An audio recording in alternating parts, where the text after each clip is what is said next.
అంటే ఈ షూటింగ్లో మనకు కొద్దిగా అటు ఇటు అయినా ఫ్రాక్షన్స్ అయినాయని నాకు తెలుసు.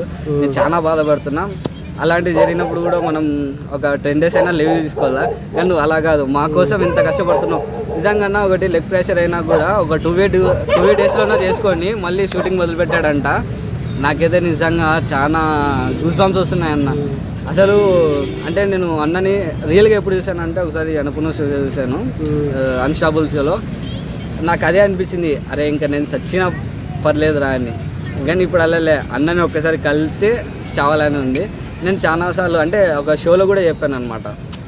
ఒక షోలో కూడా చేశాను నేను టీవీలో, యంగ్ షెఫ్ అని. దానిలో పాల్గొన్నప్పుడు కూడా వాళ్ళు అన్నారు, ప్రభాస్తో మీకు ఏదైనా మూవీ చేయాలనుకుంటే ఏం చేస్తారంటే తమ్ముడు క్యారెక్టర్ అయితే పక్కా చేస్తాను, తమ్ముడు కాకుండా మామూలుగా ఉంటారు కదా గ్యాంగ్లో చిన్న, అలా చేసిన చాలు. అన్నతో ఒక్క 2 seconds కానీ 2 minutes కానీ కనపడితే చాలు సినిమాలో అనేసి నా ఒపీనియన్.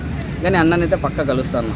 నేను ఈ ఫీల్డ్లో వదిలిపోయేటప్పుడు కానీ, అంటే ఇక్కడ నుంచి ఊరికి వెళ్ళిపోయేటప్పుడు కానీ, నేను చనిపోయేటప్పుడు కానీ అన్నని పక్క కలిసి తీరుతాను.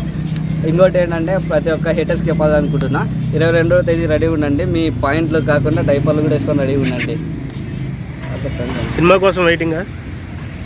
ఇంటిపోయా నువ్వు ఇలా ఉన్నావు, ఇంతసేపు చెప్పింది అర్థం